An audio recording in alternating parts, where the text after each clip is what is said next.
is there unfinished business now? Like, do they need to do it again to settle the UFC trilogy, or what are your thoughts? Honestly, I think that Pereira probably moves to 205 after this fight. He's a monster. I mean, I'm not saying he's moving to 205, but I would assume he is. You guys can ask him himself, but it wouldn't surprise me. What's up, everyone? Welcome back to Hassan's Hits. If you have not already subscribed, can you please hit that subscribe button? And if you have already subscribed, thank you for the support. We have some breaking news here tonight. Israel Adesanya, fresh off of beating his rival Alex Pereira, has gone into the UFC Witness Protection Program, where he will be able to choose his next opponent. It does not have to be a top contender. It does not have to be an opponent that all the fans want to see. It will be an opponent that is chosen by Israel Adesanya and signed off by the boss man Dana White and the UFC. Now, we have seen this before in the UFC where fighters have gone into the Witness Protection Program, and we're seeing it right now with Colby Covington. So, everyone, like I said, salute to Israel Adesanya beating his rival Alex Pereira. One of the wildest moments in UFC history, one of the best knockouts. Now we get to who is his next opponent. Well, we have Alex Pereira, who a few months ago stopped him. It's not like Alex Pereira beat him in a decision. He stopped him. However, now, as I pointed to the Witness Protection Program, we see Dana White talking about, we don't even know if Alex Pereira wants to make 185 anymore. When Alex Pereira is a huge 185er, but he's never missed weight.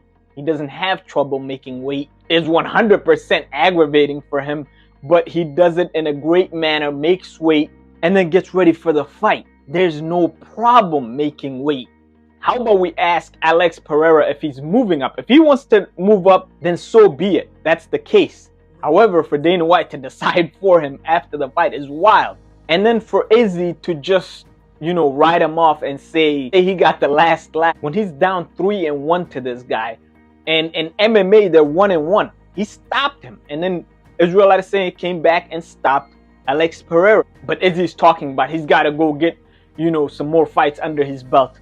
Tell him to go up to 205 and let those guys deal with him. What I see right here is I don't believe Israel Adesanya wants to ever fight Alex Pereira again. Well, I did the hard yards and I earned my rematch. Now he's got to do the hard yards if he wants to do that. But I don't think it's gonna, because he go cause problems at 205. And good luck to everybody else, because he's a motherfucker to deal with. I'll tell you that. I don't blame him. However, just come out and say that. Just say you do not want to face this guy again. He's had the best of Izzy in his career, and we know that. However, don't try to paint another narrative and call out the South African Dricus du Plessis, who is not, even above Robert Whittaker in the rankings. It makes no sense. However, Israel Adesanya, since he beat these other guys, he believes he's got to go after Dricus du Plessis. How about answering to Jan Blachowicz, who said he's willing to come down to 185 in fighting for your belt? That seems like more of a challenge. I'd rather watch that fight.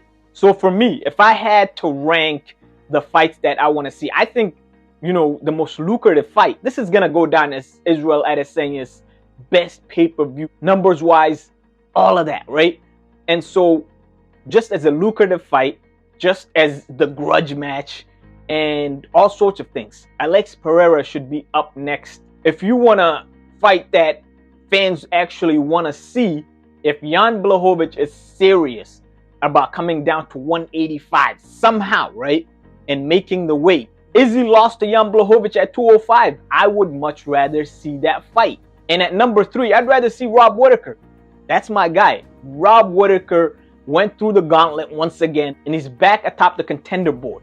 But I'll tell you what, Dricus du Plessis might keep rising in the division, but I do not want to see that fight next. But Israel Adesanya wants to somehow, get himself this easy fight. I feel like if we did a poll right now for the fans, 80% or more they want to see Alex Pereira versus Israel Adesanya for the trilogy. I'm sure of that. Let me know what you guys think. Comment, like, subscribe. Peace.